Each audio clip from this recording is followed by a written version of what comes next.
guess I'll just have to try to workshop this later. All right, here.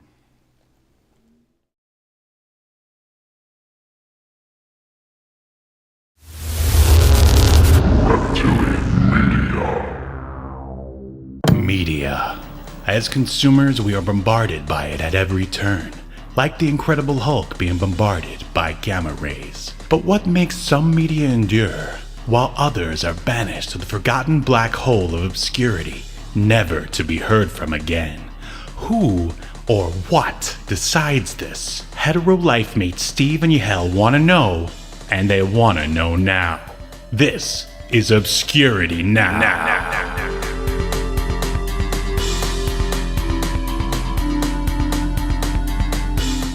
And what's up, Obscurians? It's time for another episode of Obscurity Now, the show where we take a look at weird and almost forgotten pieces of media, and then we decide they should be remembered for all of human history or tossed into the black void of obscurity, never to be heard from again. My name is Steve, and with me, it's sort of Yahel, but not exactly Yahel, because Fox owns the internet, the YouTube rights. Yes, to Yahel, so it's Yahel X, everyone. Yes. How are you doing, Steve? I'm doing great. Please, it's not Steve. I too am owned by a corporate entity. It's X Steve. Yeah. I see. Yeah. Mutant-X, real interesting show we're covering today. I remember hearing about this, but I feel like I may have even seen some commercials about it, but I never watched it. Did you? No, I did not. I think I'd imagine a lot of people's thought at the time is like, this is trying to be the X-Men, but it's not. So why would I want to watch it? And I think that was my thought at the time. How about yourself? Yeah, I probably thought some. I mean, I'm to be honest, I'm assuming that because I looked up some commercials for it, that I saw the commercials and I was like, well, this doesn't look good, and skipped out of it. The only thing that might have made me interested in it, because it gave me a little bit of hope this time, was that John Shea is in it. Right. Who I really liked. He was Lex Luthor in Lois and Clark, The Avengers Superman. I thought he did a great job on that show, but it was obviously like a well-written, well-produced show anyway. So. Yeah. I was when I was watching the pilot episode, which that's what we are covering today, dear listeners. You can go watch it right now for free on YouTube. Who'd have thought it would be there? In great quality. Yeah, it was great quality. But yeah, I was watching him the whole time. I'm like, where do I recognize that guy from? Because, usually I do I look up the info after I watch it. And yeah, when I was reading through it, I was like, oh yeah, Lex Luthor from Lois and Clark. So he was just keeping that comic book superhero sort of thing going from Lois and Clark to Mutant-X. Which show do you think was more popular? Lois and Clark, I'm sure. However, I was pretty surprised to see that this got, I can't remember if it was 3 or 4 seasons. I think 3 seasons, 66 episodes in total. Yeah, over 3 seasons. Quite surprising, especially when, not that the IMDb ratings are like everything on the episode ratings, but I think they tend to generally be a pretty good indicator of how good a particular episode is. And you're lucky. It's not often that you come across basically IMDb will tell you for each season which are the 3 highest rated shows of that season, and usually those will be 8s, maybe a 9, low 6s. Why, it sounds like my dates back in the early 2000s. Hey-o! Yeah. So yeah, there were no dates. I'm lying, everyone. No. I was reading that the ratings were actually, aside from the middling IMDb ones, that throughout the show's lifespan they were pretty high. And spoiler alert, the show does indeed get canceled, and it ends on a cliffhanger. And even towards the end, the ratings were high. So somebody was watching this thing. Yeah, comic book nerds that didn't have there weren't a lot of options, for live action comic book inspired, I guess. You could say media back then. Yeah. I was gonna Not say, that there weren't any, but like now it's like, I mean, there's so oh much, yeah, you so can't much, too swing a much. dead cat without hitting a Marvel show or a Yeah. Disney Plus Marvel show. That is. Well, even the final episode, like on IMDb, it's rated a 6.1, Mm-hmm. and that's an amalgamation of 57 individual ratings. So yeah, I mean, generally, when looking at IMDb ratings for just about any show, you'll see that like the finales tend to be rated higher, Mm-hmm. because usually it's a culmination of something, so people feel like there's some kind of payoff. Mm-hmm. Yeah, didn't bode well. I did think while I was watching it, I'm like, who directed and edited this? A can of Mountain Dew in association with Surge? Like, what? This is like the most early 2000s aesthetic looking piece of television I can remember watching in a long, long time. Oh yeah, this show is definitely a time capsule, which we are going to see for sure. And the guy who directed it, he is basically Mr. TV syndicated Canadian director guy because he's worked on so many other things that we've already covered. And Right. yeah, hold on, I just need 1 second to get my notes back.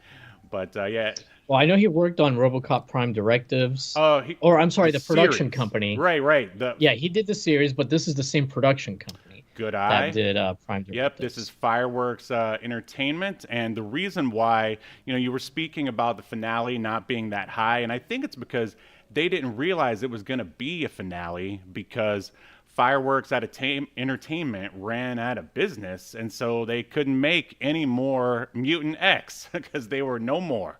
And I guess nobody. Yeah, but generally you want your because obviously they were trying to have this series, the season finale, be something good to make people Hmm. come back because Of that's why you course. do a cliffhanger. Hmm. So I would argue they still did not succeed. Sure, sure. I mean, and I guess if it was really going great, then someone else could have been like, "Oh, that Mutant X is looking fantastic. Let's buy him up, and we'll continue the story on." So I don't know. Maybe for syndication, their reviews were good enough to keep it going for the time. I mean, that's what it looks like from this end, but yeah, but for now, let's dive a little bit deeper into the Mutant X pilot. What do you say? Let's do it.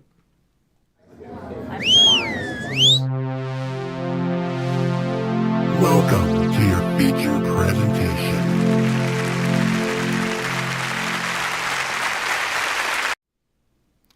But yeah, I think the real question for Mutant X here, or people who might watch it, is how much do you love the X-Men or the world of the X-Men, and how badly do you after let's say you watch the movie and you read the comics, and so now you're like, man, I really want to see some more X-Men meet. And I guess the was the cartoon still going on at this time?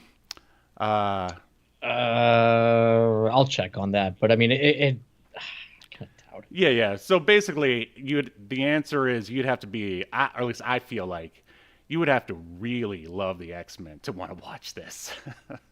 Yeah, the final episode of the X-Men animated series ended in 1997. Duh, that's why the new one's called X-Men 97. Duh. Well, I'm glad you brought that up because that's pretty much the whole reason why we're covering Mutant X. Of course, if you've been living under a rock, you might have missed that Disney has announced X-Men 97, where they're going back and picking up where the previous X-Men, the animated series, left off.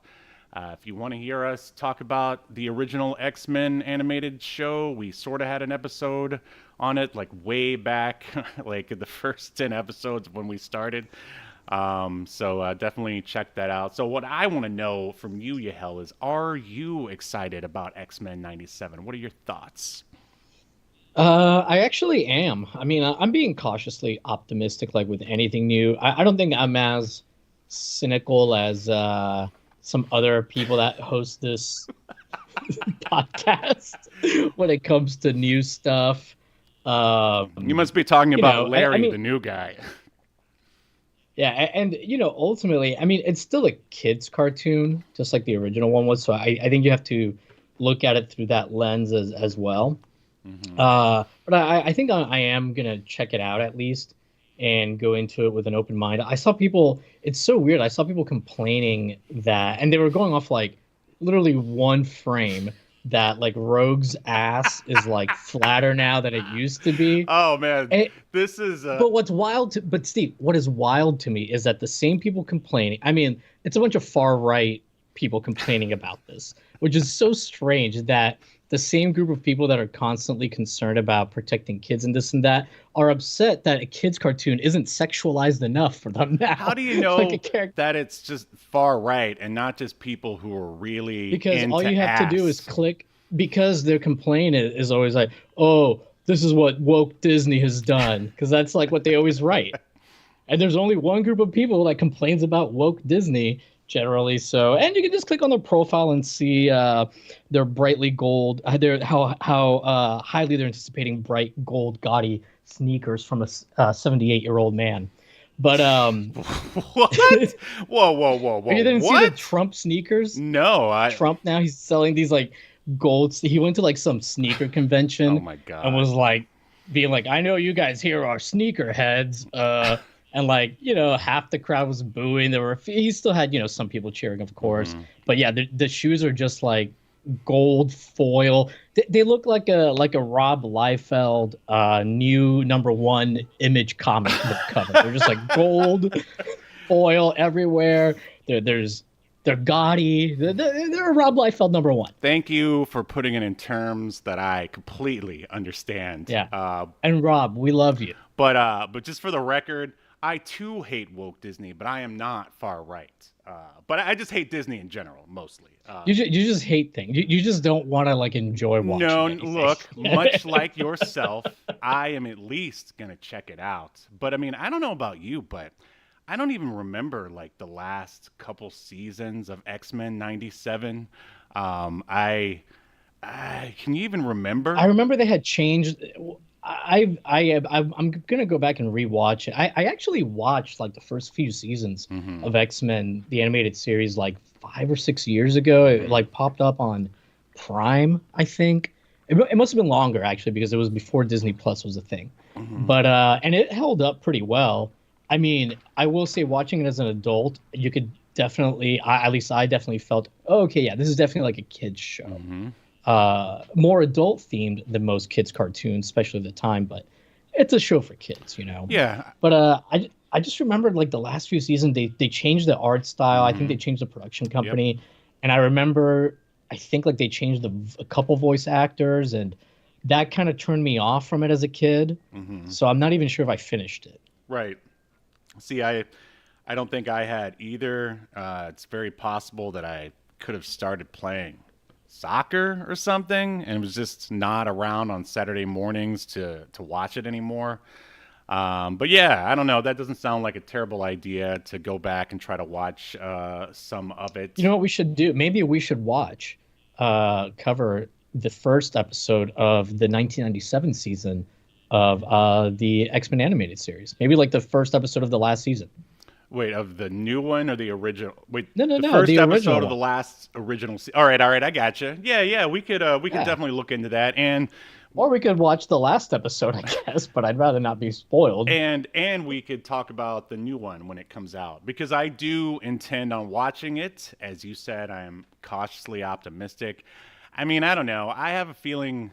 I feel like when companies try to go back to the well like this, like there's a lot of hype built up and everyone's like really into it for maybe like a few episodes. Then after a while, it's just like, oh yeah, this isn't as good, and then they go back to their regular daily lives. Yeah, it's a bit of a catch-22, right? Because it's like you get that initial hype built in, but when it's something as good as the original X-Men animated series was, that it's tough to live up to that bar. And even if this show ends up being pretty good, I mean, chances are it's not going to be as good as the 92 one.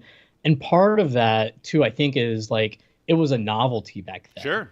Yeah. Not that the show wasn't good, but, you just hadn't really seen something like that. No, yeah, exactly. I mean, it was a well-written superhero show for like 12 to like 14-year-olds, basically, or at least they treated their audience a little bit more maturely than like the Justice League of the '60s did, or Yeah, something like I, I, that. I would say even 9 to 10 year olds it was geared at, just with some of the things they did. But yeah, like to your point, they still treated you like you would be smart enough, even if you were like on the younger end of their viewership, to understand a little bit more complex story. They had ongoing storylines. Hmm. They tackled some pretty serious issues on it. Sure. Yeah, Yeah. Well, but those. now What's that? cartoons do that stuff all the time now. So, and it's already been, we've already seen a good X-Men Right. animated show. I So, mean, I would argue that there is no sort of action or animated action like for North America, at least, like we used to see in the '90s. Like there was so much back then, as we've talked about and covered. You had X-Men, Wildcats, Ultra Force, Cadillacs, and Dinosaurs, all like adventure stuff for, I don't know, the 9 to 14-year-old demographic or whatever. And of course, did I say Exo Squad? And now, like, all right, let's pretend that there isn't an X-Men '97 coming out. Like, what is there? Like, well, I mean, I don't know because I don't have kids and right. I don't Well, I have mean, Disney, there but isn't. There isn't anything. There's this stuff for little kids, and then Warner Brothers, they crap out an animated movie every couple of years, which are sometimes pretty good. But yeah, we should definitely check it out one way or the other. I mean, I want it to be good, but we shall see. I I suspect it'll be decent to pretty good, but it's never going to hit that high of X-Men 92, and I'm not counting on it, Mhm. so my expectations are pretty low. I think like if they actually wanted to get more than one season out of it, they would have to appeal. I mean, we're all adults now, all of us who watched it back in the 90s. And I'm not saying it has to be like over the top with like violence and gore or anything, but the writing would have to appeal more to adults, and Disney is not going to do that. They are not going to do that. I mean, I think as long as they have it, because as long as they have the writing be in the same vein as X-Men 92, Mhm. 'cause I think that show threaded the line pretty well between adult themes, but still being, something as a parent that you'd be like, oh, I can't have my kid watch that. Mhm. So we'll see. But yeah, I mean, it's a difficult line to thread. It's kind of amazing that they were ever able to thread Mhm. the line Sure. to begin Sure. with.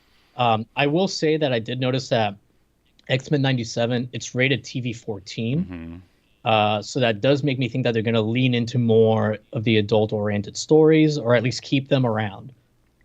What do you think about the fact that apparently, all right, that there's like I guess a scene in the trailer where they take some of the moves from some of the video games or something? Like, did you hear about that? Like from the X-Men versus Marvel, or Marvel versus Capcom, rather. I think it's later than that because I would have there's like a scene where Gambit is riding on Wolverine's back and he charges his claws, and someone said that that is from some X-Men game that I had never played. Um, It might be, man. I think that does happen in one of the Marvel versus Capcom games where you can team up. mhm. Where you pick like two or three players and you can switch them out, and there's like double team moves. That might be one of them, but I didn't even think about it that way. I actually thought it was like an homage to how like Wolverine would like ride on the back of Colossus. Sure. And I thought they were just in the comics, and I thought they Mhm. were just playing around. Yeah, I'm watching now like that scene in the trailer. Mhm. So I thought it was actually a little throwback with that, but I don't care if it's from a video. If it's cool and it works in the story, and I'm sure there's a lot of like kids that haven't read the comics And and know those it from the video kids games need and to the movies, and grow that's up it. and read a comic. Well, maybe this will make them I hope read a so. comic, but I really hope so. yeah, why not like put something from a video again, as long as it makes sense Sure. within the story that they're telling. I don't mind. All right, I agree. All right, so let's get back to the much less popular. I can't wait for in a month when we or I don't know when this thing comes out. After it comes out, we talk about it. We just bitch about it. Me too. Me too. All right. So we're just like, oh god, Mutant-X. They should have made her ass bigger. Everybody was right. I just love how the internet has banded together to defend Rogue's ass. Like out of all the things in the world to bring us together, it was a fake woman's animated ass that brought it. I don't know if it's bringing people together. It's pretty it's basically people that care about it too much and people that are like, what? Who cares? What I thought people were going to be complaining about, and I'm shocked. I at least haven't seen anybody complain about it. Is that they're using the same theme song, but they redid it. So it's not as guitar heavy. It's more like I don't know, some kind of synth, but it doesn't sound like synth. But it's more electronic. So I was sure that people were going to be like, "Oh, this song's not like as heavy as it used to be." But no, people just want the big ass for kids. Rogue's ass is more important than music, Yahel. Come on. And the thing is, like, Rogue's ass was not usually like it's like the one time her ass is like real bulbous in the animated series. It wasn't like that all the time. So it's bizarre or interesting. It's not like that. Like people were like, "Oh, they're trying to make her look like a man." I'm like, she has breast in X-Men '97. What are you talking about? And they're not trying to. And that, like, those people who are obsessed with animated Rogue's ass obviously never read any of the Jim Lee X-Men comic books, because everyone is just like, they're beyond tens. Like, everyone's asses and their proportions are just amazing. Like, you can't get better than like Jim Lee X-Men. Right, you're 100% right. Whether you're a man, a woman, an interplanetary being, Galactus, the Brood, you have a great ass. The Brood. Exactly. No, it's true. That's just that's how people look in Jim Lee's mind. It's just how it is. So, all right, man, we could talk about this. He just sees the best in all of us. Oh man, how much would it cost for him to do our like podcast artwork? Probably more than I have to afford. And I bet he. He seems like the kind of guy who has so much money now. The only way you can get him to do anything is if it interests him. Yeah. Well, maybe one day he'll find us. I mean, hey, I keep running into Rob Liefeld and all these like random Facebook groups. Like, why not Jim Lee? But yeah, speaking of Liefeld, he's sane. Yeah, probably. Yeah, he doesn't care what people say about him online. He's not unstable. Yeah, exactly. And speaking of Rob Liefeld, I don't know. I sort of have something to mention about him at the end, but actually, it really doesn't have anything to do with him. You know what? I'll just go ahead and announce it now. So I'm gonna go back to Kickstarter for issue 3 of Escape to Earth, and I've got a homage cover to. It's Incredible Hulk. I can't remember the number, but it's got Wolverine on the cover, and his claws are extended, and you can see the Hulk's reflection in his claws. Do you know that cover at all? Yes, I think I do. So yeah, that's basically what I'm doing. It's my character, but instead of the Hulk in the reflection, it's a dinosaur. It's going to look awesome. Oh, that's pretty cool. Yeah. That's pretty cool. Hopefully it'll get some sales, but we'll see. All right, speaking of sales, Mutant-X. Here we go. Ran from 2001 to 2004, 3 seasons, 66 episodes. And unbelievable. Yeah, unbelievable. I mean, it was a different world back in the early 2000s. It was John Shea's world. We were just living in it. Now, is he married to, I guess I should have looked it up myself, but hey, you're in charge of the cast here. Is he married to Lynn Shea, or Shea, as you keep saying it? She's oh, is it Shea? I thought it was Shea, but I don't know. Do you know who that is? She's in all those Insidious movies. No, I mean, I'm sure if I saw her face, because I've seen a few of those movies. All right, but... well, not important. But okay, so we are covering season 1, episode 1, The Shock of the New, and it premiered October 1st. His wife's name is Melissa. Okay, so they're not married. Okay, so Shock of the New premiered October 1st. Oh, wait a minute. What did you say the other one's name? Oh, no, never mind. His other wife was named Laura. Okay, are we good now? Are we married? You, sir. Did you know that he used? Are worse than did Hitler. You know that he used? This is kind of. So this is kind of interesting because I just bring this up because I mentioned Trump earlier, but apparently John Shea, I'm kind of diving into. Actually, I'll save this for when I go over the cast. Thank you. I'll save it for my segment, Steve, because I want my segment to get those high Mutant-X-esque ratings. I would kill for those, for any of our segments. Okay, so once again, it premiered. All right, Shock of the New, Season 1, Episode 1, premiered October 1st, 2001, and here's the synopsis.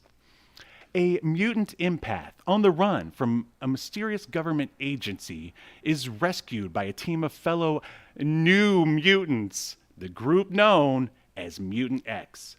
And this show was created by Avi Arad. Are you familiar with his work? I mean, you have to be. We just talked about it. Yeah, I mean, I know he's worked at Marvel for a long time, I know. Yeah, I mean, he basically co-produced all of the like Marvel media stuff from the 90s, like all the way, including the Sam Raimi trilogy, the early X-Men trilogy, Generation X TV movie, which we already covered, X-Men the Animated Series, Spider-Man the Animated Series, and of course the David Hasselhoff Nick Fury TV movie, which we also covered, and you should definitely check out if you haven't seen it.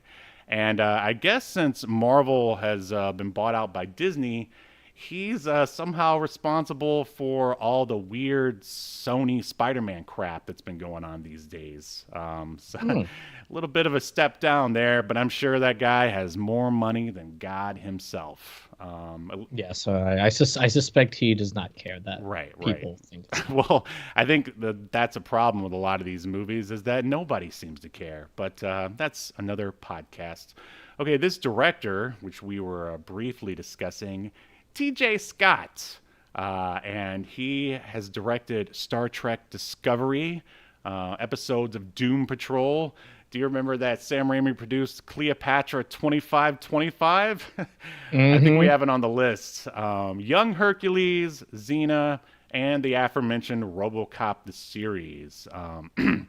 And this was written by, and this was a little fun fact for me, Howard Chaykin. Are you familiar with Howard Chaykin? I can't say that I am.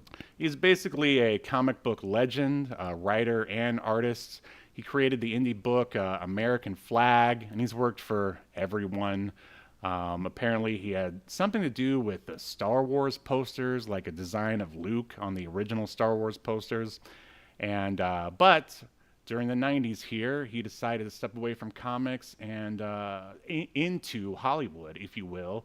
And he wrote 10 episodes of the John Wesley ship Flash, which we also covered, 15 episodes of your favorite car show, Viper, and 2 episodes of everyone's favorite UPN show, The Sentinel, which we also need to cover someday. I actually used to watch The Sentinel pretty regularly.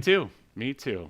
I don't remember if it's actually any good or not, but right? I suspect watching it now, I'll be like, what? Oh, we're gonna cover that someday. Oh, he can hear from really far away? All right.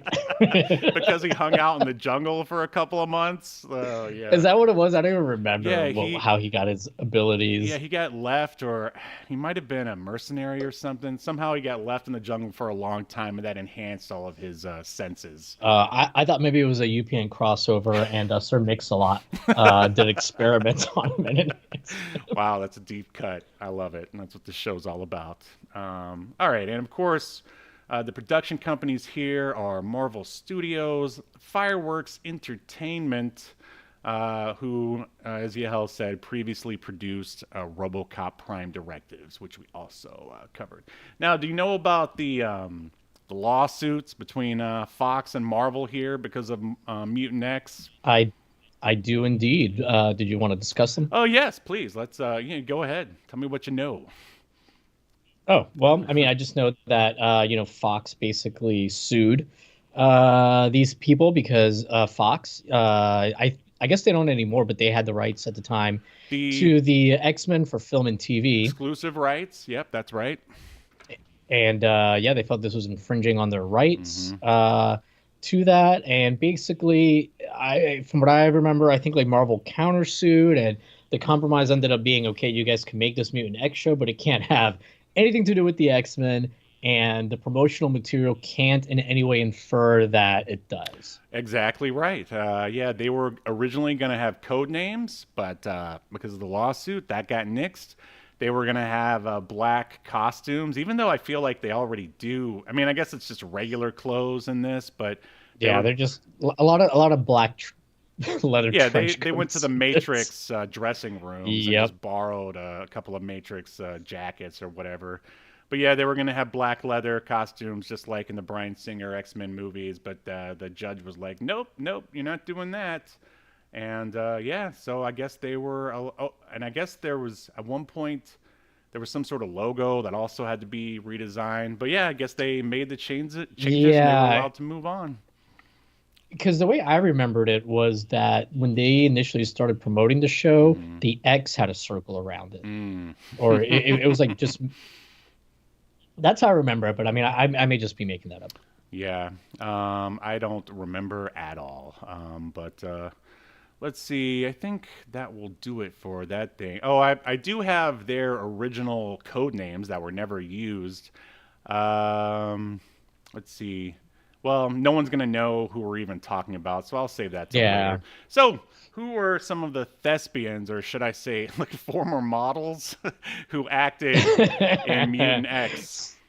So yeah, there's a pretty big cast, so I'm only gonna kind of touch on the main ones. We've already kind of talked a little bit about John Shea or John Shea. Maybe it's John Shea. Who knows? Sure. Uh, but anyways, he plays Adam, which is basically Professor X, but without powers and with hair. Beautiful hair. Yeah. But we were kind of talking off air. I think it was off air about how he was in Lois and Clark: The New Adventures of Superman. He played Lex Luthor there. He's great in that as Lex Luthor. I loved him in that. And what I was going to mention earlier is that he used Donald Trump and Richard III as character studies to prepare himself for the role of Lex Luthor, Nice. which I thought that was pretty interesting, and it makes sense. I wonder who he used to be Adam Kane here. I don't know. I don't know. Whoever it is, well, I don't know. You must not be very interested. Yeah, it's a little forgettable. Little.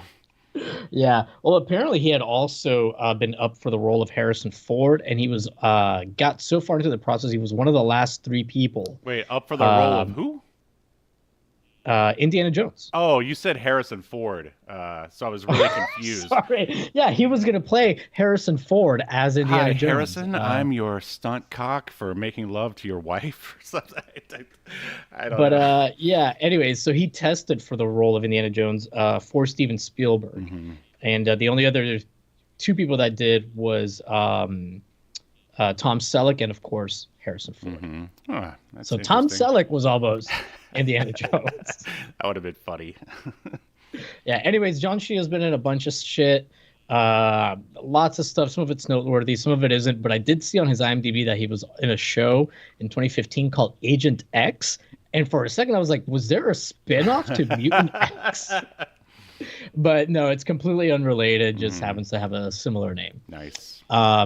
Anyways, moving along, I'm going to go through everybody else pretty quickly because for the most part, even though some of these people have acted quite a bit, their careers are somehow still not notable. We have up first Forbes. It's because they're Canadian. March. They can't help it.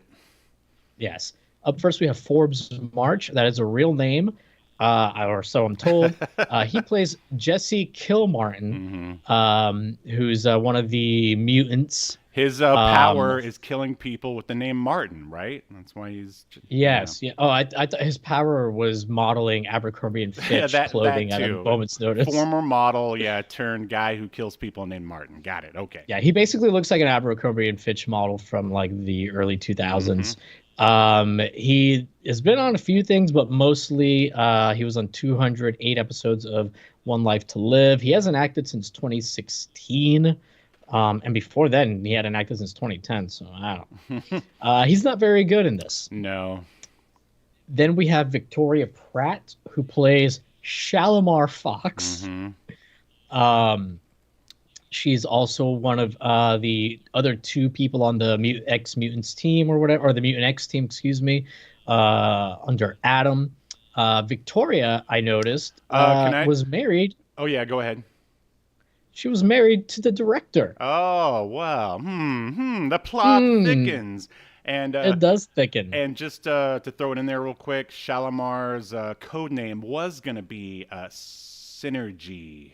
Wait, I'm like, shit. Wait. No. I'm sorry. Shadow Fox. That's what it was. Shadow Fox. Yeah. Oh yeah, those sound very similar. Yeah. I can see how you could. Uh, anyway, she is still acting somehow. Most recently, she was in a movie called Among Wolves that came out last year. She was also in a series called Heartland, hmm which the most important thing about Heartland is that one Nana visitor from Star Trek Deep Space Nine is in it. That's Okay. Sure. but yeah, she's actually been in a lot of stuff. hmm But she's not very good in this. No. All right. Is that our Then we have Lauren. Star Trek connection there? No, I mean the only real Star Trek connection is the director. And you don't want to Um, count him? no, because he's terrible. Okay, fair enough. We have Lauren Lee. But you know what's funny is while I was watching this, at times I was like, God, this feels like an episode of Star Trek Discovery with like some of the unnecessary like panning that they do at times, Mm. and some of the weird, oh, we're gonna do a weird Dutch angle here for the sake Oh, of doing a Dutch angle. they were and- trying so hard to just like douse this with style so you don't realize how lame it is. Yeah, and all they did was highlight how lame it is Right. instead. All right, very quickly, everybody else. Lauren Lee Smith. She plays the empath Emma, Rapport. who's kind of the. Rapport was her code name. Okay, that's like a weird thing to yell in battle. Shadow Fox. Rapport. Can you come over here and get this villain? And Jesse, the Abercrombie and Fitch density guy, he was Synergy. That was his name. Oh, Yeah. was maybe there was going to be a gem and the holograms tie-in. Yeah, right? That would have made this a lot better. I So for those that don't know, Synergy was the supercomputer AI in Gem. think everyone knows, unless you're like 12. Yeah. Well, she has also somehow kept acting. As recently as 2022, she was in a TV series called Departure. She was in several episodes there. She was also been in several other series that have had like dozens and dozens of episodes. I'm assuming they're Canadians series where they have less Right. They just expectation. no, they just go into a soundstage. It snows, so they're never able to leave, and they just sit there and film episode after episode until the snow melts. Yes. Then we've got Victor Webster, Brennan Mulray. He looks like he would be the one tan Abercrombie and Fitch model used that one year. He has also kept acting. Somehow he's not like terrible. He's not as bad as the other ones, but the dialogue is so bad and his acting isn't like good enough to overcome it. Fuse was Brennan's code name. Fuse. I mean, so his power is that he can shoot lightning from his hands. It's not. So It's more than that. He can control electronics, can't he?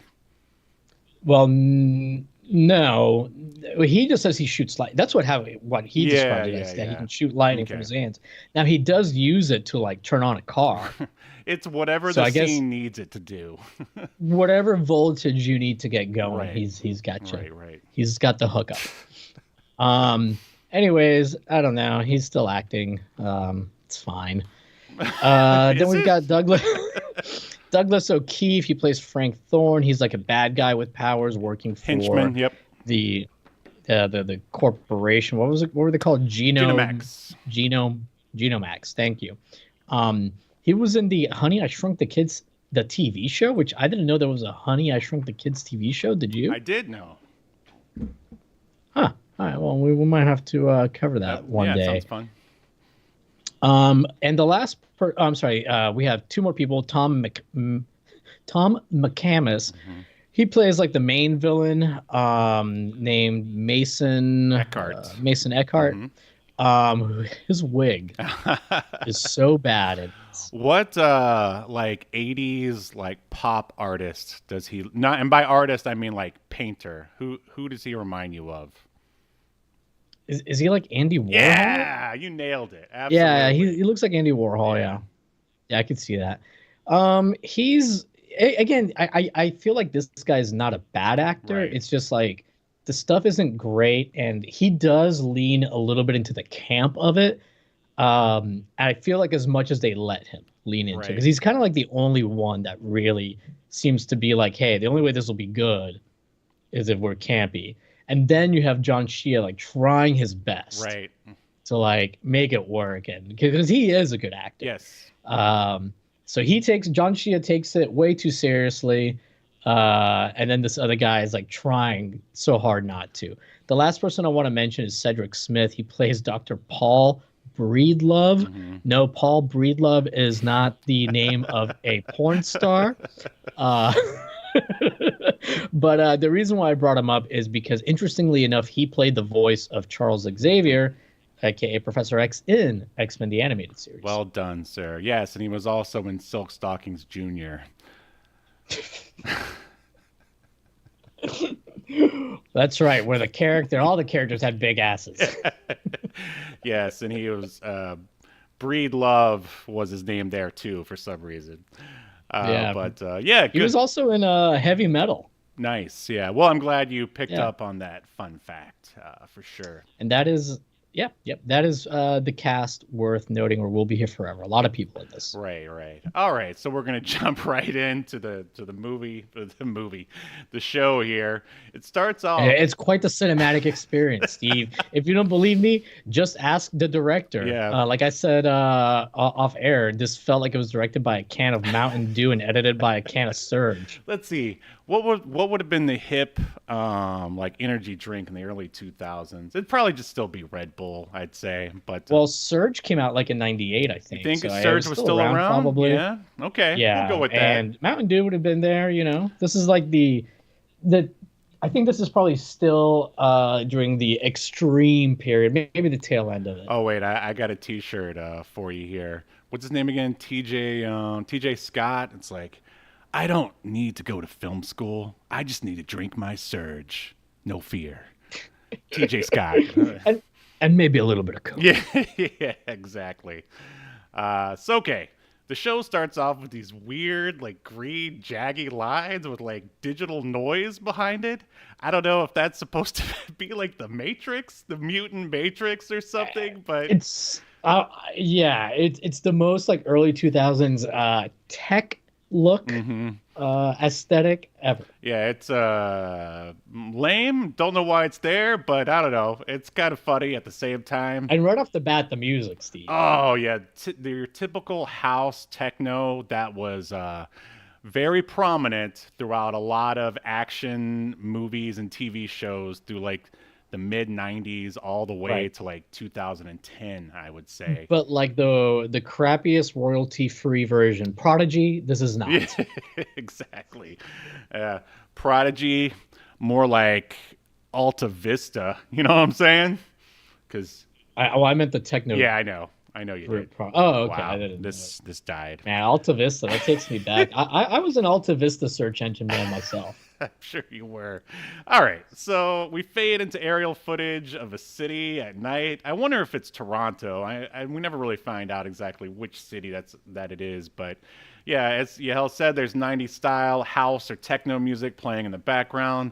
Then we we're inside this sort of bar/club, and we're looking at a computer. Yeah, I was so confused as to what this was supposed to be because at parts there's like people kind of dancing like it's a club, but it's super brightly lit.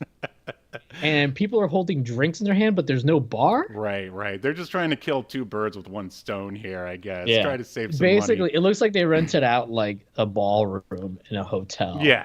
And just filled it with people. It felt like a hotel bar a lot of the times.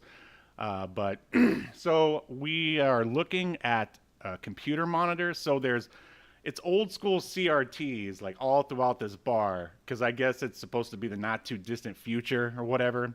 And there is it's like a website / news show called proxyblue.com. And they're basically talking about it.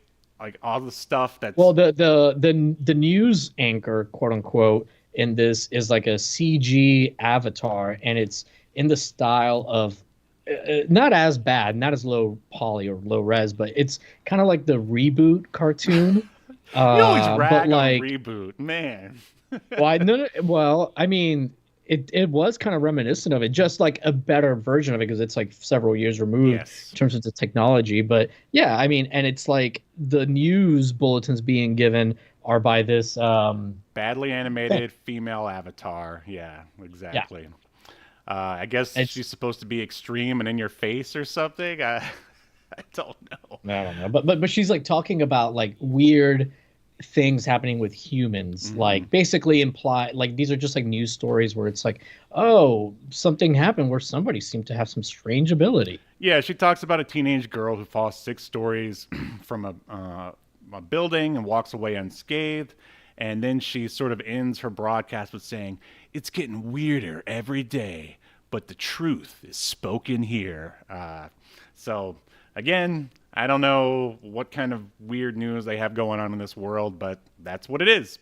And all throughout this, there's like a million camera cuts. There's weird panning. Sometimes there'll be like a green line that like wipes the screen. There's a weird Uh, green circle wipe as the show moves on.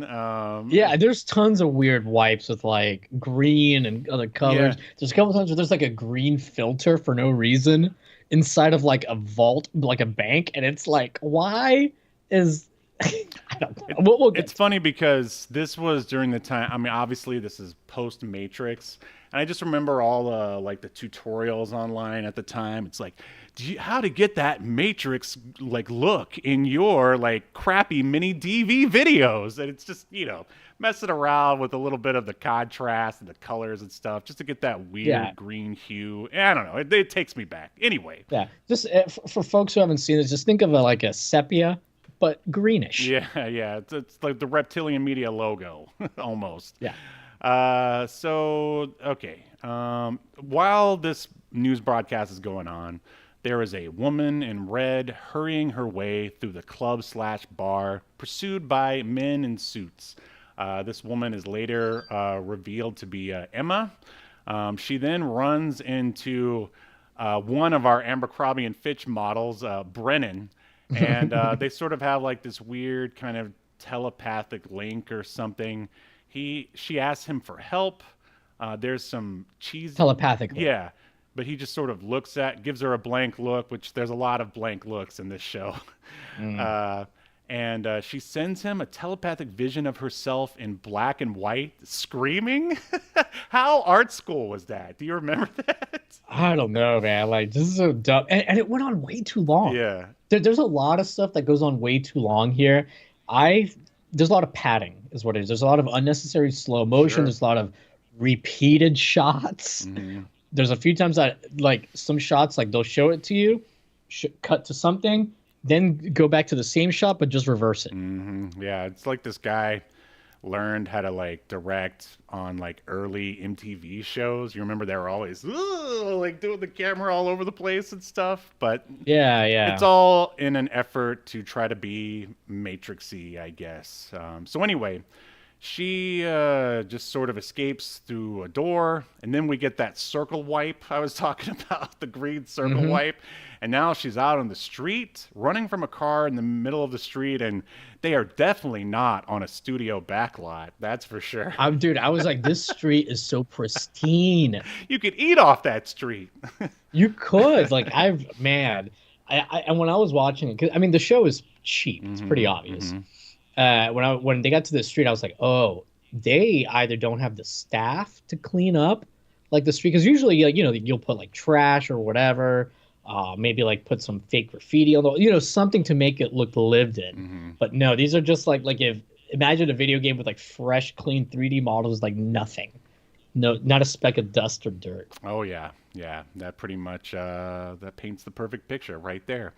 So a different Abercrombie and Fitch model, this one being Jesse Kilmartin, he moves her out of the way of the oncoming SUV. Then he sort of like glows. He changes his density, which we find out later. That's his power, and the SUV passes right through him. And then a blonde woman shows up, and this is Shalimar Fox. She slowly jumps down, like hovers down from off the top of a building on top of the SUV. And obviously, again, this is more Matrix stuff. We're going to get to see some pretty lame wire foo. Like, remember when everything had to have wire foo? Remember that? Yeah. I think because this is like post Crouching Tiger, also, right? Yes. Oh, absolutely. Yeah, but the thing is, like, the wire work is like so bad. Oh, yeah, absolutely. And one thing I'll say, I think part of the reason why they hired these actors that aren't so great, like all the actors are very fit and athletic, Sure. and as best as I could tell, everybody does their own stunts in this. It does look that way. They do their own they do their own fighting, their own stunts, so I can appreciate that. However, you can also tell that like some of these people don't really have like fighting training, with maybe the 100%. with maybe the exception of the I forgot the character's name already, the darker Brennan. model. Yeah, his fighting scenes are better, like with his kicks and punches and stuff. But like everybody else, it's like in slow motion, even when it's not in slow motion. Oh, you're at. And there's a lot of slow motion in this fight scene. Like, dude, this fight scene, it's like 30 seconds worth of a fight scene stretched into like 3 minutes? Oh yeah, I hear in future episodes there's like they even have breakfast in slow motion. It's a real Garth Marenghi's Dark Place situation. It is. Oh man, you nailed it. All right, so the Shalimar Fox, she's on top of the SUV. The driver tries to come out. And then she kicks him in the face. Then they have a cheesy Matrix-style wire foo fight, which she wins by kicking the guy off the top of the SUV. Another henchman fires a gun at the woman in red, but Jesse from before stands in front of her and once again changes his density, and the bullets just bounce off of him. Take that, Superman! You're yesterday's news. So he punches the henchman, causing him to flip in midair before hitting the ground. So I guess his density was so hard he was able to knock the guy across the entire soundstage or whatever. He also does like a real stupid thing here where he in fact, I think this is how he knocks this guy out, is he, being Jesse, throws like a trash can up in the air and then he spin kicks it into him. But it's not like some super violent velocity that this trash can achieves. This looks like somebody gently threw it at the guy, and the guy's like, ooh. Right. Just like he's knocked out now. Yes, thank you for mentioning and it's that. Clearly an empty trash can. Because, again, they don't want to have to clean up afterwards. Right. That's just more time they don't want to pay for. All right, so one of the heroes, I can't remember, I think it's Jesse, he takes a picture of one of the unconscious henchmen with his ring. Yeah, with his ring. And he's like, oh, smile. And then Adam Kane shows up, a.k.a. John Shea, after everyone else does all the hard work. And he tells Emma that she doesn't have to run anymore and that she's among friends. And then they all walk away in slow motion. I think I typed they walk away in slow motion at least 6 times throughout these notes, as we're about to see. There's a lot of slow motion. This episode is 45 minutes long, 42 minutes long. But I think there's like 35 minutes of actual show. If you cut out the slow motion. I think you're being a little too nice. I'm not being sarcastic. Yeah, I'm saying you're being too nice. There's probably less than 35 minutes. But so now we cut to a CGI plane hovering over the city, and now we're inside that plane, and Emma asks Adam, who are you people? And he says, we are Mutant-X. And then... Oh, no, that's not what they do. They play the worst song in the entire episode is the theme song. It was an interesting mix. All right, it's definitely bad, that's for sure. So the theme plays, and we get clips of obviously the Mutant-X people using all their powers, and it opens with a weird sort of trumpet solo, and then the techno beat kicks in. It's the oddest mix of sort of old school 80s or something, and And yeah, it was really bizarre and definitely not good. And I mean, it's memorable in the way that it's bad, but yeah, it's memorable for all the wrong reasons. Do you remember though, like during the theme song, the like things that it says on the screen? Oh yeah, because of the X Files, everyone had to have like random words popping up in their openings.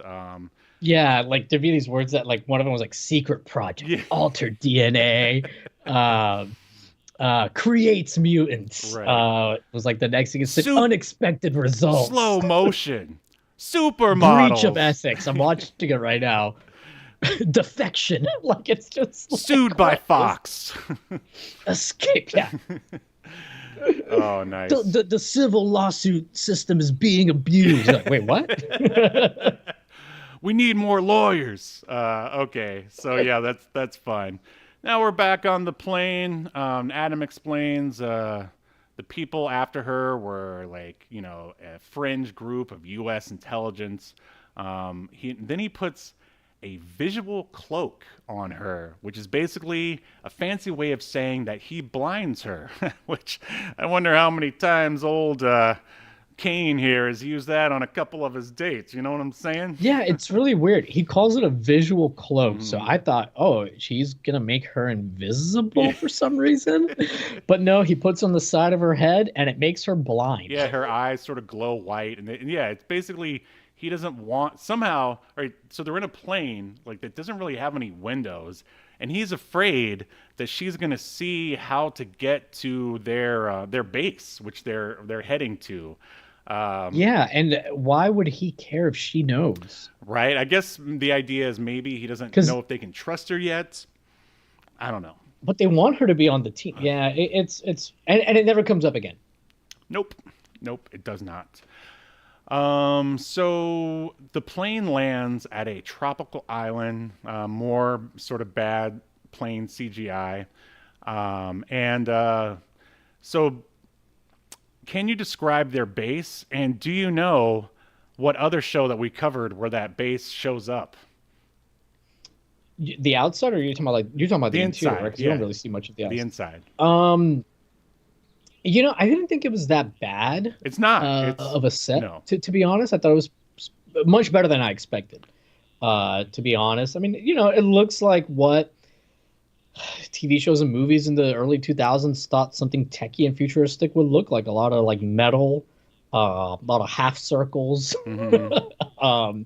shit like that. But what was this used in before? Oh no! Wait, I was mistaken. It's not here. It's the Genomax set that was used before, which we're about to get to. It was used in the Pretender. It's the center. Oh, Yeah, yeah. oh, okay. 'Cause- Oh, interesting, Yep. interesting. But But yeah, the set here's not really too bad. It seems like if they built it, they spent like some money on it. oh, I'm sure it was repurposed from something else. But yeah, so the cloak goes away, and she's taking. It also looks like an '80s toy to me, but I mean that for all the right reasons. There's a lot of waterfalls for no reason, which I remember that was like a cliche for like sci-fi stuff.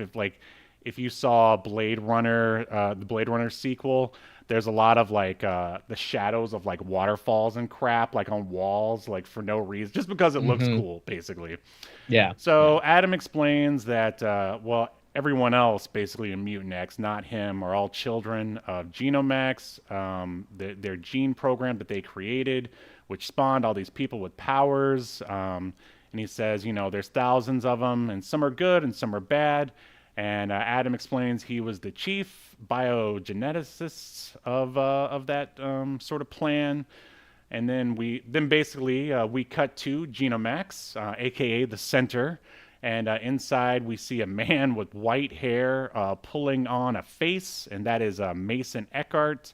And he is telling Thorn, who is the head of security, aka the head henchman, that their men need to get better, because Thorn is then explaining to him why they failed to capture Emma, basically. Yeah, and this bad guy Mason, like the face he's putting on, like it looked to me like if you put like Elmer's glue on your hand and you let it dry off and you peel back the Elmer's glue, it's like that white, semi see-through kind of opaque thing. So yeah, he's putting it on like a second type of skin, and we see that his hand is wearing like not like gloves. It's again like Elmer's glue-ish looking shit on his hands, and we find out that he's very vulnerable, I guess, to diseases because of experiments conducted by Genomax. Yeah, well, I mean, that's his cover. I mean, we all know that Mason Eckhart doesn't like to wear a condom, and he just. Well, no, but his whole body is basically enwrapped, encased in a condom. Yeah, well, it's too little, too late, Mason. I'm sorry. You should have double bagged it beforehand. Now look at you. You're a supervillain. But moving on. So we are back at the Mutant-X base, and Emma is now sitting in this sort of like dentist-like chair and only wearing a bra. Well, I mean, she's got pants on, but yeah, she's removed her shirt. But yeah, like why did they have to have her remove her shirt? Because it's a machine that scans like what was it like for anomalies due to the change in their DNA or whatever. He said the lasers had to calibrate her DNA, and then I actually typed blah blah blah science stuff here. But yeah, for some reason she had to only be wearing a bra for this scene. I guess Avi Arad, he called up and was like, "We need to sex this show up, or we're not going to get 3 seasons out of it." So yeah, there they go. They made her just wear a bra, and so she tells Adam she doesn't have any powers, but he scans her with the lasers, blah blah blah, and then he leaves. Then Shalimar Fox and Jesse enter. And do you remember what Jesse is wearing in this scene? No, I don't. He's wearing like a vest, like a Sunday vest, like you would wear to church, but it's sleeveless, and he's not wearing any sleeves underneath it. It's very Abercrombie and Fitch, like douchebag wear. I don't know who would wear it. I don't think I ever saw someone in the early 2000s wearing that in real life, but here you go. It's in Mutant-X. Anyway, Fox, she says something. Oh, yeah. She's like, oh, you got scanned by the DNA machine. It helped me get in touch with my powers. And then Emma once again says, I don't have any powers. I'm not freaks like you guys. And Jesse, he's a very... he gets offended. Yeah, he gets offended and his walks feelings away. Get hurt. And then Fox... Yeah, and this had one of my least favorite tropes in like superhero live action media in particular, which is like calling one of the people with powers a freak. Mm-hmm. Like that's so overdone. Right. I mean, and it's especially prevalent in X-Men stuff for sure. So Fox sort of glows her eyes at Emma, and then she also leaves. And now we are back at the bar, and Brennan is there, the guy who was in the cold open, and he is meeting with 2 dudes, and they're all wearing leather jackets, and it's clear they're all sort of friends. And then we cut back to the bad guys, and Mason is talking to Dr. Breedlove, who is the head of what did I say the name of that thing was again? Genomax, that's what it is, yeah. Yes. And basically he tells Mason that, he's too hard on Adam. He shouldn't blame him for ruining his immune system. Because, again, they had a 3-way. No one wore any protection. And, it just happened. Things happen. Yeah, exactly. So Breedlove says that he's reconstructed the database that Adam Kane took with him when he left.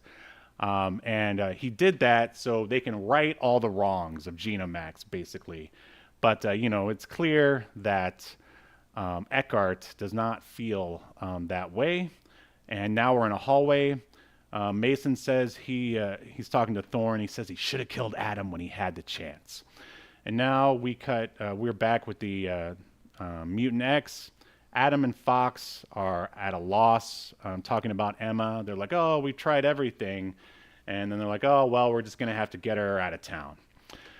Cut 2, we are on the roof of a parking lot, and we pan around Brennan. He shoots a bolt of lightning at a cool car. Then he takes off his jacket to once again reveal no sleeves. Everyone in this world They love leather, but they hate sleeves, Yahel. They hate sleeves. They hate sleeves. Well, they gotta have some kind of breathability somewhere in their clothing, and it's certainly not for us to see that this dude is jacked. Right, exactly. So then he gets in the car and he drives it around, and it's weird because it looks like he drives right back to the place where he drove away from, but he shows up at a different parking lot on a different roof where his boys from before in the bar are waiting for him. Let me see here. Starts with his power. Okay, so now we are at the bad guy lair, and Mason and Thorne are talking, and they meet with Breedlove. Breedlove says he's going to the press in a week, and then Thorne says to him, oh, you got to let me know in advance. And then they leave, and now we're back on, I think I jumped ahead before, we're back on the roof with Brennan and his boys, and they meet with... Well, there's a lot of, like, cutting back and forth, Yes. especially, like, as the episode goes on, like, they'll literally cut to somebody to say a word. Yep. And then cut to, like, a completely different scene where somebody else might say 2 words. Then come back to where you were at 3 scenes ago. Like, it's a mess. It's a mess. It's exhausting. Yes. And, so this guy named Mr. Carter shows up, and I guess he is Brennan's client. Carter gives them a key and says that they have to get another key from a vice president or something in order to activate them at the same time. Mr. Carter then gets in his car and leaves, and Brennan and his boys play a little game of grab ass. And, like, I'm trying to, like, sort of piece together why did Brennan have to drive Mr. Carter's car to a different roof on a different building? Couldn't they have all just met the first time? I always thought it was the same roof. So, all right, so he drove it away. His boy showed up, and he drove back, and then Mr. Carter shows up.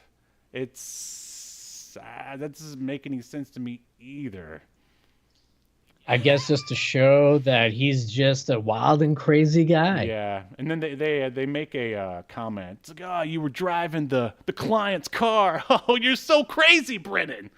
Well, the other 2 guys were like, oh, you know how much we could get for this at a chop shop? It's like a Lamborghini, and he's like, no, I got my eyes set on something higher than that. And then we find out, like, and I guess these other 2 guys didn't know that this was their client's car. Right.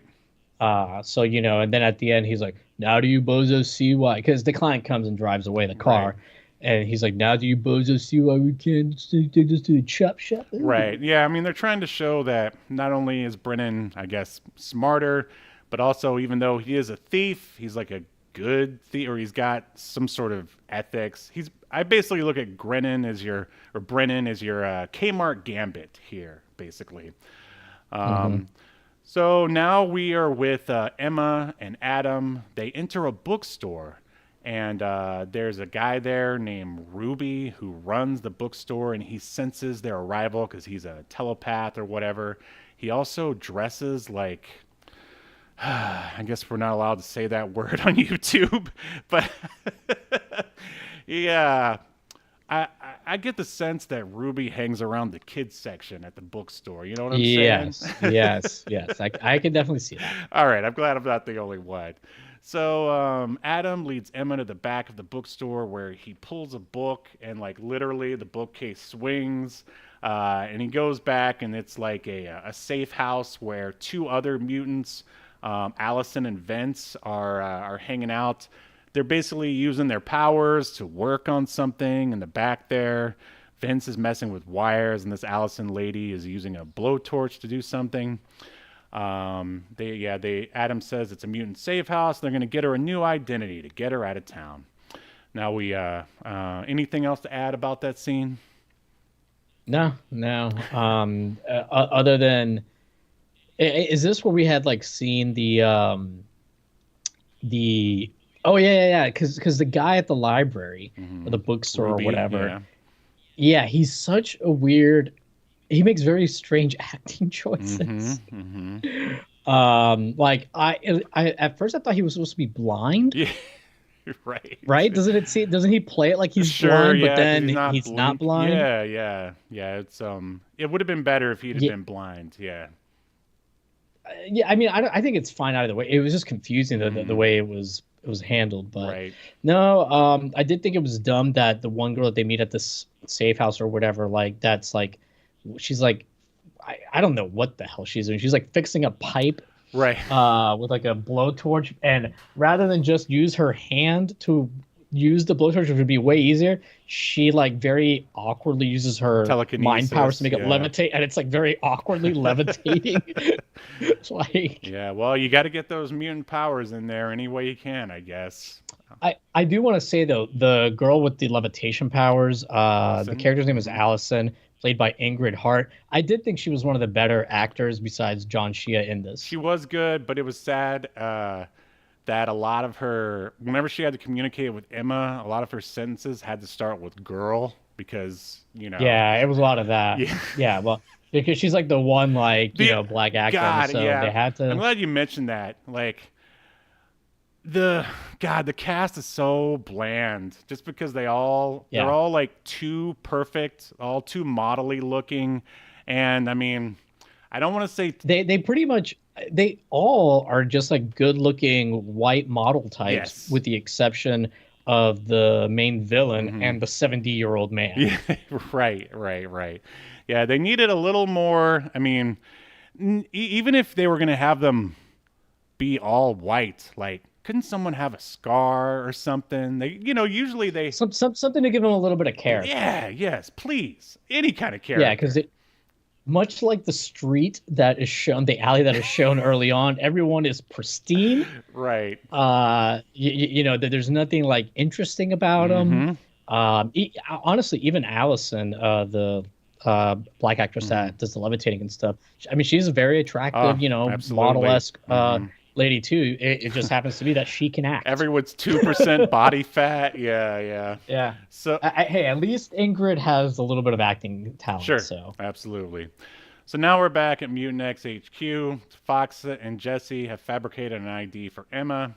Now we're back at Genomax. Breedwell types on a typewriter, and at first I was like, and he's got like a computer just on the other a computer right behind him. But the whole reason why they did that is so they can do this. All right, so he's typing up his letter to the press, apologizing for the DNA manipulation, which is the most uncorporate thing you could possibly do. But for the sake of the story, like, we'll go with it. Mason then basically comes in and takes the letter. He prints it out. It's on actual paper and says that he disagrees.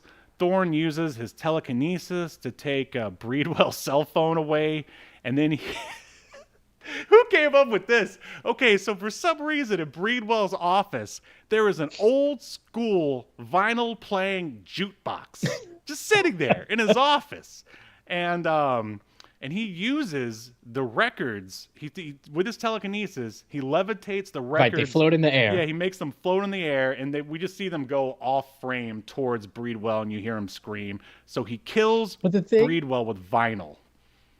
Yeah, the thing that killed me though is like one record comes up in the air, two records go up in the air, then they just spin forever. Cut to Breedwell, cut to the records, cut to Breedwell, cut to the records.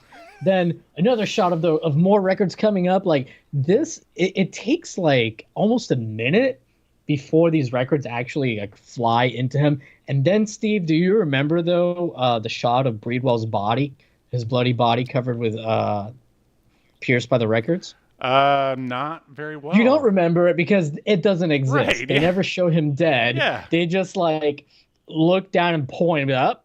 He's dead. Too bad he had to die over there out of camera view. Well, I would say even for a syndicated show in the early 2000s, I mean, well, first off, it would look ridiculous to have a man, killed by vinyl, but that would probably be a little much for a syndicated show in the early 2000s.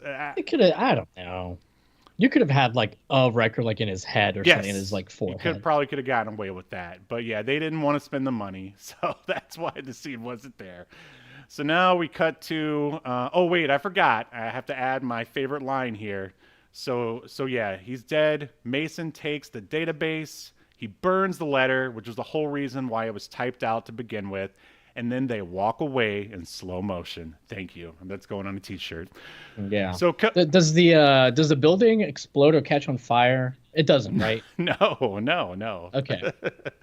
So Sorry. I just when I was watching it, that's what I thought was gonna happen. no, they can't. I mean, that they would kill their base, the Genomax base. So yeah, Yeah, I know, but you wanted it to I happen.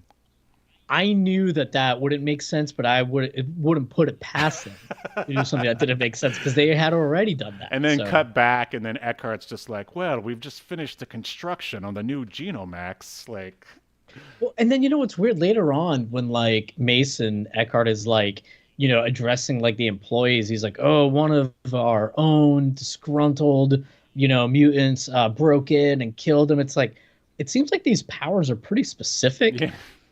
yeah, Is it really that hard to figure out? Would it be that hard to like at the very least narrow down yeah, right. Well, who it could be? it's his cover story for basically starting up this. Yeah. He basically starts up the Wildcats for Genomax. It just seems like killing him in like a way that requires powers Right. for the death was stupid. Yeah, they could have It just just easily makes him look dumb as a villain. yeah, shot him or strangled him, but this is Yeah, Mutant-X, baby. make it look like he killed himself. Yeah. Hang him. Yeah, I mean, all right, if you have telekinesis, you could, in theory, like, I mean, all right, so Breedwell was an older man. I'm sure you could easily just like mess with the heart and make him have a heart attack. Like, but I think we're Yeah, we're or thinking, throw him down the stairs. Make him like yes.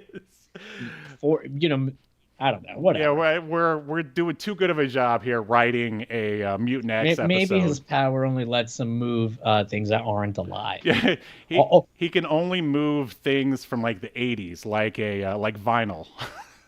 oh, maybe that's what it is. He can only move something if a hipster would own it. It's a very there specific you go. power. Oh man, that would have been funny if Thorn was a hipster instead of just a very Yeah. If blank. you've got a handlebar mustache, you are in danger. All right, so now we're in a bank. Brennan and his boys infiltrate the bank. Everything is green for no reason other than because the Yeah, Matrix this is did like the it. green, like sepia style. I mean, I know sepia's like brown or whatever, but Right. yeah, it's like this green filter over it, and oh my god! So as they're breaking into this vault, one of the goons, I think they're all wearing trench coats Oh, yeah. except for the Abercrombie All guy. leather coats. Um, Yep, dual wielding guns. But he jumps up on a counter. He's got two guns, and he keeps spinning around like a ballerina. It was so like- lame. Oh man, And they use like they show him spinning like I don't know, like what 5 or 6 different shots. too many Well, times. 5 or 6 times. I think it's only 2 shots, and I know one time they definitely reverse it. And it's just like the dumbest, lamest way to like keep an eye on your prisoners by rapidly spinning your guns like around. It was hilarious. I mean, I'm going to admit, I found a lot of the over stylization hilarious and entertaining just because it's so bad. At first I did, but like about halfway through, like I just found it all very distracting. Oh, 100%. It's like- And I think part of the problem is like I said earlier, there'd be like a scene, they'd cut to when the 2 girls are outside or whatever, cut to them. The one girl says a word, green white. Cut to something else, green white.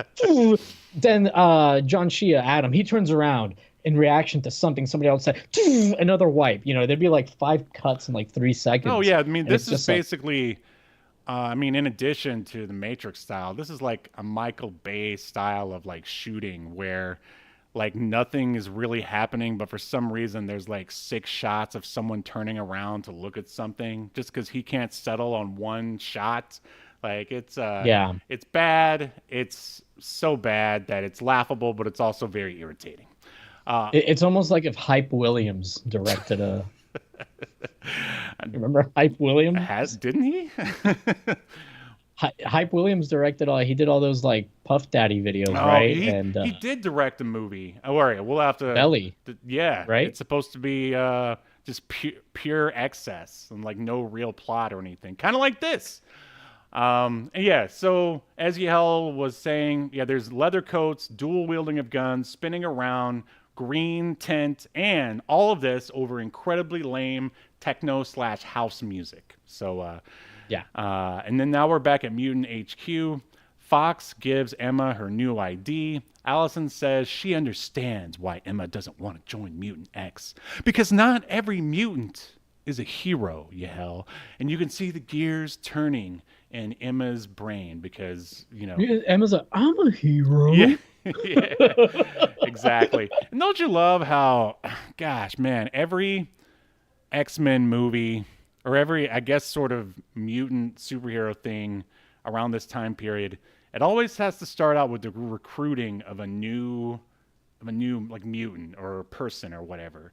It happened in X-Men the animated series. It happened in X-Men the movie. It happened in Ultra Force. And, it happened in Wildcats, and now it's happening here on Mutant-X. It's like... I mean, I get why. Sure. Because now there's somebody you have to explain everything to, Right. which in turn explains it to the audience. So, in a way, I don't mind, even though it is overused a lot, because it's a way to show and tell at the same Sure. time. Stuff that otherwise would just turn into, like, telling. Right. Right. But, yeah, it is definitely a trope that's used a lot. Yeah, for sure. I mean, but One thing I did appreciate, at least I appreciate at the beginning of this journey, is that, like, very early on, like you said, when the show starts, the first thing is in that bar / club / ballroom, whatever it is, and then the next scene they're outside, and boom, there's already people using their powers. So we didn't have to like have all this thing where it's like a bunch of people having to discover their powers and this and that. So I was at least happy that, okay, we don't have to go through all that. yeah, the special effects and the amount of Not- times that it gets used. I mean, it's at least better than how it was used in Generation X, when they hardly ever Yeah. used their powers at Yeah. all. And when they did use it, it looked absolutely terrible. The flip side is that the special effects do look pretty bad most of the times their powers are used. Yes, it's true.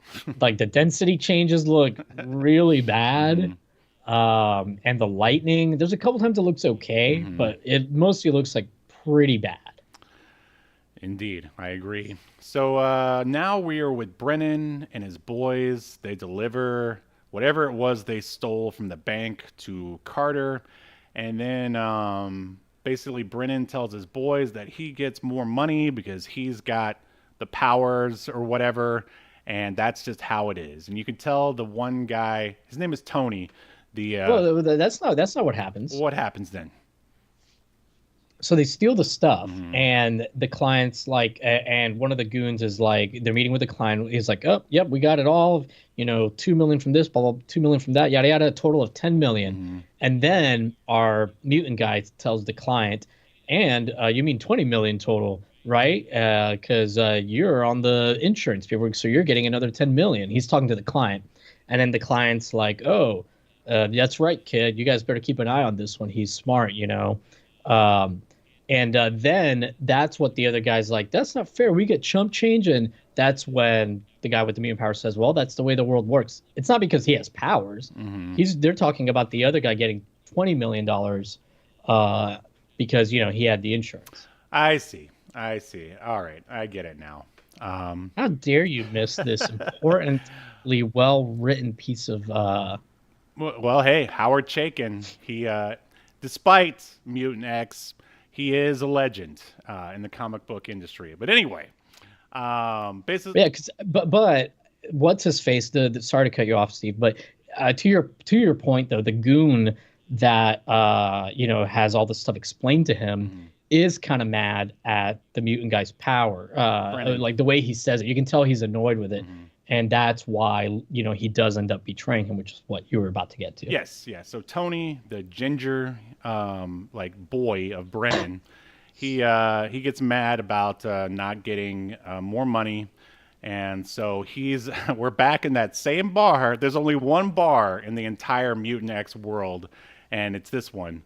And he gets on that at the aforementioned newscast website thing. And basically, because they're asking about... Which I guess can also... There's a webcam on this thing somehow. And because he's talking to the news now directly. I don't know. Exactly. And he's like, oh, you want stories about people with powers, right? And it's like, well, I'm going to tell you one about this guy named Brennan. And then we cut away to Genomax. Mason is addressing, like, via, again, computer monitor, CRT computer monitor. He's addressing all of the Genomax employees. He tells them all Breedwell was murdered, as Yahel said before, by just, like, I don't know, a disgruntled mutant or something. And he's creating a genetic security agency to handle all the mutants. And then Thorn... And he also says that the murder shows like that they need to be even more secretive. Right. So kind of does the opposite of what the guy that they killed wanted to do. Mm-hmm. And he also starts off by saying, I'm increasing all the department's budgets effective immediately. Mm-hmm. Like, okay. This is all very, very Disney. This is how they would handle it for sure. But all the employees clap at the end of it. Of course. So they're all happy about it. Same. That's how it would go at Disney as well.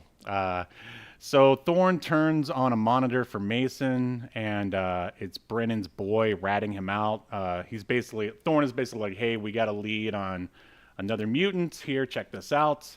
And then camera pans over to a Genomax testing lab, and they basically just show us more of what's going on inside of Genomax. And I mean, it's an impressive base for sure. It's a good thing they didn't dismantle it after the Pretender. Well, and there is a cool shot here. I to give the director credit, where they're like the camera is like basically just like panning backwards the whole time, going through like a tube kind of a thing. But they ruin it because like halfway through the shot, they do like a weird wipe or cut. I can't remember what it was, but they do like some kind of weird graphical thing, even though it's not done panning backwards and like interrupts it. I'm like, what are you doing? Just relax. This is a good shot. Like, are you not confident in what you're putting together here? It's like old TJ. He and the editor just did so much coke and so many bottles of or cans of Surge that this is what they came up with. Yeah. So now we're back at Mutant-X HQ. Adam tells Fox that Breedwell was his mentor, and they're all looking sad. He's basically sad that Breedwell is dead. And now we are at the docks, basically. Allison and Emma exit a VW bug, and I guess they were going to send Emma on her way. Emma says that she sees the guys who were after her, and Allison looks and she sees them, and we see them as the viewers. And then she tries to do something, but then when she turns back, she realizes that it was just a ruse, that Emma was making her see the guys, and Emma is already gone. So I'm going to ask you, I know the answer to this. What's wrong with Emma's like ruse here? Why doesn't it make sense? Wait, you're talking about like Emma when she's... Sorry, I was trying to find out more about the editor. You're talking about like when she's talking to the tan guy, whatever Mutant's name is? No. So they're at the docks here. Allison is going to send Emma on her way. Emma says, "Oh, those are the guys who were after me." And Allison like looks over, and I guess she attempts to like do something to them. But then she realizes it's not the guys, that it was just a ruse set by Emma. Then she looks over and Emma is gone. She drove away in the VW bug. Why doesn't it make sense? Well, it was the guys that were after her earlier, but she like make them look like... Oh yeah, this whole thing was really confusing. So I guess I see now what you're saying. Emma made Allison think that these two guys in suits were the guys that were coming after her, and then like we see like this flash, and they're not really in suits. They're like wearing like worker clothes for the dock. No, they were just regular dock workers that she used to make them look like those henchmen. Yeah, that's what I said. Yeah. Okay. So to me, it doesn't make any sense, because why does Allison need to even... She doesn't even know what those guys look like. So they could have just been anyone, right? I guess she just had to make them not look like they were dock workers. But I mean, she could have just said, yeah, it's them. They're in disguise. Yeah, exactly. So it was an excuse to use mutant powers or whatever, which this is Mutant-X, so it's allowed. But it doesn't make any sense, and it just, if anything, this really makes Emma look like an idiot, basically. I mean, these people are trying, but she does say that she doesn't want to like disappear and change her life or whatever. But Adam and everyone is telling her, like, these guys, these Genomax guys, they're going to keep coming after you, so you have to hide. But she's selfish, I guess, and so yeah, she just drives away in, I guess it's Allison's VW bug. It just drives away. Yeah.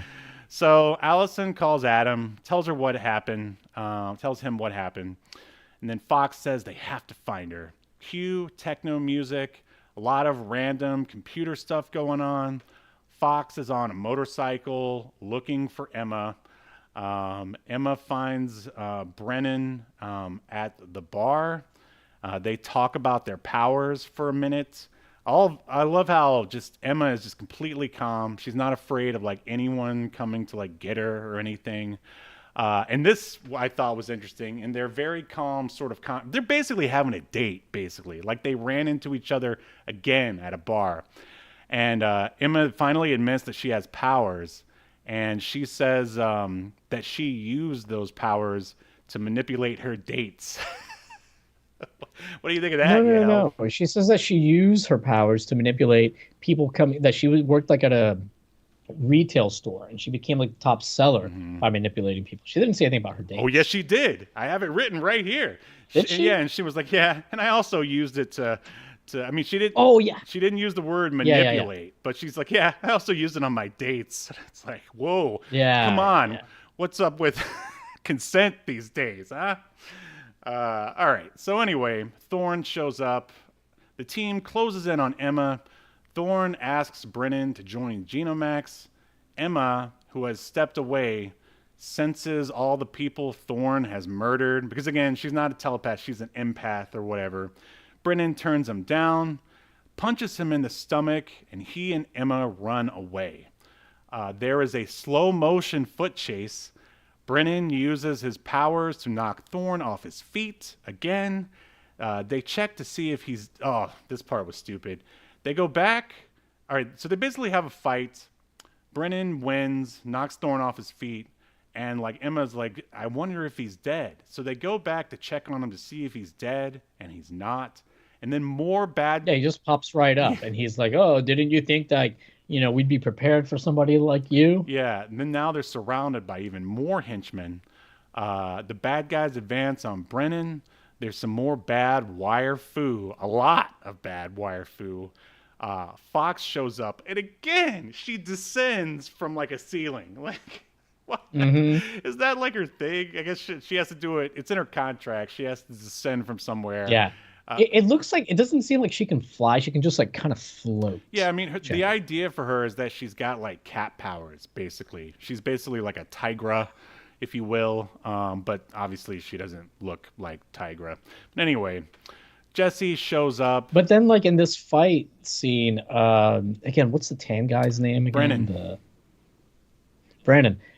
So Brennan doesn't use his electricity on any of these other henchmen who don't have powers. Yeah, I mean, like, and yeah, that's... They just have like a fist fight. And the best part here, yeah, because there's a lot of stuff that doesn't make sense, and I'm going to get to it in just 1 second. Jesse shows up. He uses his powers. Thorne finally decides to use his powers, because, like, why didn't he use it at the beginning? He levitates some sort of, like, shock device. I think it's the shock stick the Mountie used to use. and then Thorne decides, so he throws the shock stick at Brennan, and then he pulls a gun. It's like, so he waited. This is just like in RoboCop the series, or the animated series, the first one, when RoboCop tries to fight the bad guys at the end, and finally he decides to pull his gun, and that solves all the problems.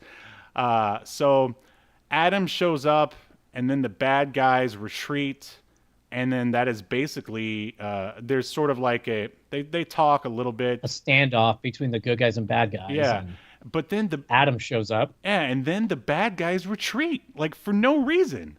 And they take Brennan with them and Adam's like, oh, that's fine, let him take him, and this isn't over. We'll get him some other time. And if you're Brennan, you're like, what the fuck? This is almost like when the wrestlers go into the ring and then the other wrestlers leave and they're walking like, back towards the Titantron. but for some reason the other wrestlers are stuck inside the ring and they can't get out to chase them. You know? Right, right. So And they're like pretty evenly matched at this point, numbers wise. yeah. It's about the same number of people on each side, except one side has people full of powers. Right, and then one guy decided to pull a gun, which I guess is still means something in this world full of people. Guns solve everything, Guns, Steve. guns. That's right, baby. But yeah, like there was no reason for them to just sort of separate and walk away. Like, I feel like usually in these kind of scenarios, because like obviously they want both sides to sort of retreat so they can fight another day. There would be like a cave-in or something, or maybe like, oh man, it's the cops. We can't let them see that we're mutants. We'll have to run this way, and then the bad guys will run this way, and then we will fight next week. Nah. Nobody bothered to do anything like that. It's just Nope. like, we'll get you next time, Thorn. Where was this fight taking place? Because it looked like a very giant open public space, but I guess they couldn't afford any extras because nobody else was there. Yeah, it was like an airport, or maybe like leading to like a Or subway. like a bus station or bus something. station Yeah. or subway, something like that. Yeah. They never have extras unless you're in that bar area. There's like zero extras in the Mutant-X world. But yeah, that is basically the end of the Mutant-X pilot, unless you have anything else to add.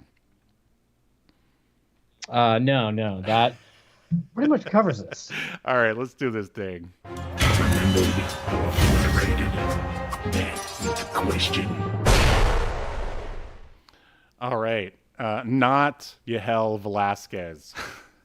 Do you think that Mutant-X should be remembered for all of human history and mutant history, or tossed into the black void of obscurity, never to be heard from again? This should be tossed into the black hole of obscurity. It's pretty bad. And it's not like a fun time capsule. You think it would be, right, with all like the hyper strange editing and like just the early 2000s aesthetic of it all, but it's pretty bad and bland and boring. The actors are boring. If this could have been fun if everybody put in like a campy performance or something. Yes, they took it way too seriously. I think they were trying to maybe strike the same kind of tone as the movies. I mean, it was clear, Marvel, they just wanted to have their own syndicated X-Men, even though they had sold the rights to Fox. So yeah, they were going to do everything they can to do that without infringing on those rights, even though they got sued anyway. If you do, I mean, you say it's not a fun time capsule. I think I had a little more fun than you watching this. I mean, it's definitely not good, and you're right, it is bland and boring. I wonder if it gets better, because as we've seen, I mean, we usually watch the pilot for these kind of shows, and sometimes the pilots aren't good, and it takes a while for the show to find its stride. And I wonder if that's the case with Mutant-X, but based on the evidence we've witnessed today, that yeah, this is going to be a forget for me. So yeah, for all those reasons, you are obliterated, Mutant-X. The heathens have spoken. You are obliterated.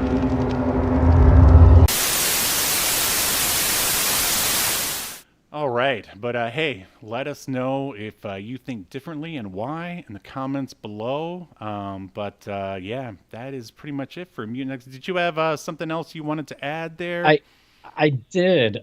So Tom McCamus, I don't know why I have to talk about that name, the Andy Warhol lookalike that plays the main villain. So apparently he leaves the show as a regular, at least after the first season. They write him out. He does come back from time to time, but the reason why he was written off is that he originally is a theater actor. And that's what he likes doing, and he didn't feel like he was getting to show off his talents enough on the show. And it kind of explains too, I think, like some of his delivery. It's very theatrical, but maybe John Shea got in his head, because he said that after he left the show, he went back to the theater and he went to immediately perform in Richard III. That's so crazy. I mean, I get it, but I mean, I would never turn down a TV show for. Yeah, make a bunch of money first and then go back. Yeah, to well, the theater. maybe he felt like he'd made enough at that point. Well, Steve, I'm sorry that he's not a sellout like you, but I've been trying to sell out. It's just not working. I have somebody else on the series that didn't sell out. Okay. One Forbes March. So as I mentioned earlier, he had stopped acting like after I think 2010 or something like that was his last thing. You want to know what he quit acting to do? Oh, I don't know. You're never gonna guess, Steve. You're never gonna guess. Police officer? No, I mean you're really never gonna guess. Okay, tell me. He left Hollywood to move to New York and created the New York Firewood Company. That's right. He went into the firewood business, and it's still around. Apparently, it's like the biggest firewood company in the Northeast.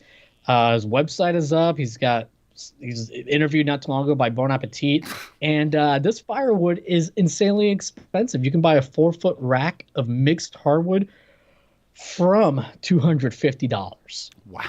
And you're gonna burn this wood. Rack will. Yes, an 8-foot rack. Oh, that's going to cost you $345 starting. Man, this must be the finest wood more like ever cut, basically. Yeah. Well, maybe it can change its density based on like your preferences. I don't know, but anyways, yeah, he left Hollywood to be because he loves wood. Wow. I guess. Well, I forgot to mention that there is a Marvel comic by the name of Mutant-X.